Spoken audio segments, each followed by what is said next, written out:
Hello everyone. Today we are going to start class 8th Honeydew lesson number 10 which is the Great Stone Face part 2. इसका जो part 1 था वो आपके chapter number 9 में था, जिसमें हम पहले ही रीड कर चुके हैं कि एक स्टोन होता है, एक बहुत बड़ा पहाड़ होता है जिसका जो एक फेस है वो एक ह्यूमन की तरह होता है। वो दूर से देखने पर बिल्कुल एक मुस्कुराता हुआ ह्यूमन लगता है। तो इस स्टोरी में हमने क्या रीड आउट किया था कि दो आदमी आते हैं, एक मिस्टर गैदरगोल्ड और एक जो होता है एक सोल्जर होता है, वो गाँव में आते हैं और लोग समझते हैं कि उनका फेस जो है वो ग्रेट स्टोन फेस है। बट जब वो चले जाते हैं तो लोगों को रियलाइज़ होता है कि उनका फेस तो ग्रेट स्टोन फेस जैसा था ही नहीं। अब हम फर्दर रीड आउट करेंगे इस स्टोरी में चैप्टर नंबर 10 में कि क्या जो गांव के लोग हैं अकॉर्डिंग टू जो उन्हें भविष्यवाणी हुई थी उसके मुताबिक क्या उन्हें वो आदमी मिल पाता है जो बिल्कुल ग्रेट स्टोन फेस जैसा दिखता है, क्या मिल पाता है या नहीं मिल पाता, और जो अर्नेस्ट है वो अपने पूरे जिंदा रहते हुए उस आदमी से मिल पाएगा या नहीं मिल पाएगा, वो भी हम इस चैप्टर में देखेंगे। तो देखो students, before you read many years passed, बहुत सारे साल बीत गए। Ernest was a new man of middle age, जो अर्नेस्ट था एक थोड़ी बूढ़ी आयु वाला, बीच की आयु वाला आदमी बन गया था। To be his neighbours who never suspected that has anything more than ordinary and familiar face, he was the only a humble, hard-working, thorough and thoughtful person. तो जो उसके पड़ोसी थे, तो टू हिज नेबर्स, अपने पड़ोसियों के लिए जिन्होंने इस बात को कभी भी गौर नहीं किया था कि एक साधारण से ज़्यादा नहीं था और उसका मिलता जुलता चेहरा था, वो बिल्कुल हम्बल था, विनम्र था, और वो हार्ड वर्किंग था और एक थॉटफुल पर्सन था, विचारशील आदमी था। But what about the old prophecy, पुरानी भविष्यवाणी के बारे में क्या होगा? वॉज इट फुलफिल्ड, क्या वो भविष्यवाणी जो हुई थी वो क्या वो फुलफिल हो पाएगी? लेट अस रीड, चलो रीड करते हैं एंड फाइंड आउट और ढूंढते हैं। द ईयर्स हरिड ऑन, जो ईयर्स थे बहुत सारे साल बीतते गए, and broad white hairs upon the head of Ernest, और अर्नेस्ट था उसके सर के ऊपर बहुत सारे सफ़ेद बाल आ गए। And made wrinkled across the forehead and furrows on his cheeks, और उसको जो है उसके माथे के ऊपर झुर्रियाँ आ गई और जो गाल थे उसके ऊपर गड्ढे गड्ढे पड़ गए थे। He was an old man, अब वो ज़्यादा बूढ़ा आदमी हो चुका था। More numerous than the white hairs on his head but the wise thoughts on in it mind, पर ये कहना व्यर्थ नहीं था कि वो उस टाइम बूढ़ा ज़्यादा नहीं हुआ था। जितने ज़्यादा उसके सर पे बाल सफ़ेद थे उतने ही वो क्या था, उतना ही ज़्यादा बुद्धिमान था। जितने उसके सर पे सफ़ेद बाल आ गए थे अर्नेस्ट उतना ही ज़्यादा बुद्धिमान था, वो बहुत ज़्यादा बुद्धिमान हो चुका था। And the Ernest has cease to be obscure, और जो अर्नेस्ट था उससे कुछ भी छिपा हुआ नहीं रह सकता था।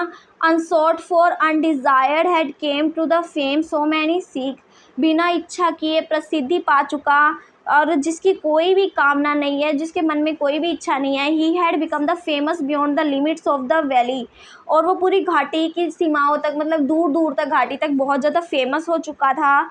College professor and even active man of cities came from far to see and converse with Ernest and received him with the gentle sincerity and spoke freely with them whatever come uppermost and lay deepest in the earth with their own। तो जो college के professor उससे मिलने आते थे, यहाँ तक कि जो शहर के जो अच्छे अच्छे आदमी हैं वो भी अर्नेस्ट से दूर दूर से अर्नेस्ट को देखने आते थे, उनसे बात करने के लिए आते थे, उसका बहुत ज़्यादा सम्मान करते थे, उसका अभिवादन करने के लिए आते, स्पष्ट रूप से खुल के उसके साथ बात करना चाहते थे और उनके मन की गहराइयों में जो भी होता था वो उससे बात करते थे। वाइल दे टॉक टुगेदर, जब वे आपस में बात करते, हिज फेस वॉज ब्राइटन, उसका जो चेहरा था बहुत ज़्यादा चमकने लगता था। Unawareness and shine upon them with the mind evening, तो अनजाने में ही संध्या में जो उसकी जो उसका जो फेस था उसके ऊपर बहुत ज़्यादा ब्राइटनेस आ जाती थी, बहुत ज़्यादा चमक आ जाती थी, उसका फेस बहुत ज़्यादा ग्लो करने लग जाता था। While Ernest has been growing old, जैसे कि अर्नेस्ट बूढ़ा हो रहा था, God had granted him new post to the earth, भगवान ने इस धरती पर एक और नया कवि प्रदान किया था। He too was the native of valley but spend the greater part of his life in the distant city and pouring out the sweet music everywhere. अब जैसा कि जो भविष्यवाणी थी, भविष्यवाणी के अकॉर्डिंग क्या था कि एक आदमी आएगा जिसका फेस जो है बिल्कुल पहाड़ की तरह होएगा। तो जैसे कि अर्नेस्ट बूढ़ा हो चुका था तो वहाँ पे एक और निवासी था जो कि एक पोइट था और वो इसी घाटी में निवास करता था और वो अपने जीवन का जो पूरा भाग था उसने शहर में बिताया था, पर अब जो था कि वो वापस गांव में आ रहा था, अपने मधुर संगीत को छालते हुए बिता रहा था। Neither was the great stone face forgotten for the poet at celebrated in the poem.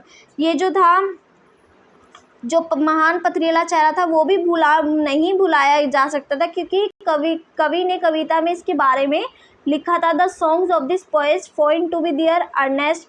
इस कवि ने गीत में अर्नेस्ट तक पहुंच गए। He read the after his customary toil seated in the bench before he was coated door after reading is lifted the mountains. तो वह उन्हें अपने नित्य क्रम की कार्यों के पश्चात अपने घर के बाहर एक मेज पर बैठ के पढ़ा करता था। O great stone face he said is not the man worth be likeness. तो वो कहता है, हे मतलब हे पथरीले चेहरे, वह कहता है कि क्या यह व्यक्ति आपके सदृश होने योग्य है? क्या यह जो आदमी है, क्या यह आपके जैसा दिखता है? The face seem to be smile but didn't answer. जो चेहरा था वो सिर्फ स्माइल कर रहा था, ग्रेट स्टोन फेस जो था वो सिर्फ स्माइल कर रहा था, वो उसका आंसर नहीं दे रहा था। Now it happened the poet though he lived so far had not only heard of the Ernest but thought of his character and wished to meet the man whose wisdom was hand in hand with the noble simplicity of this life।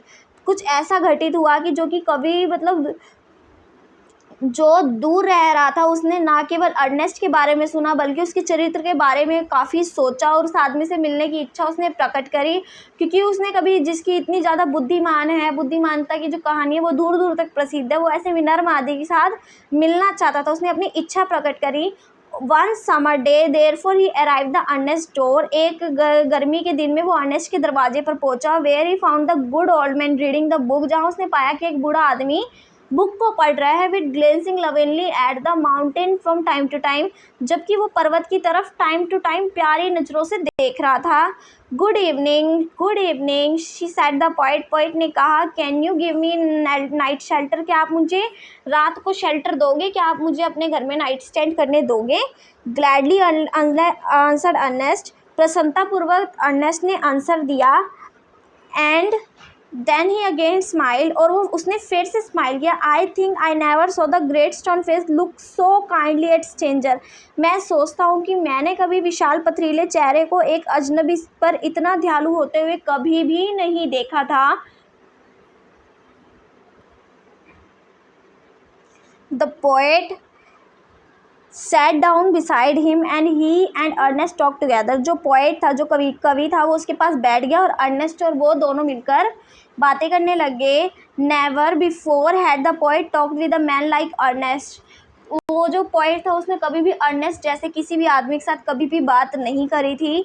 So wise, बिल्कुल बुद्धिमान, सो gentle and kind, इतना विनम्र, इतना दयालु। Ernest on the other hand was moved by mind the poet. और दूसरी ओर जो Ernest था उसने कवि से मतलब बिल्कुल प्रभावित हो गया था, उसकी सोच से बहुत ज़्यादा प्रभावित हो गया था।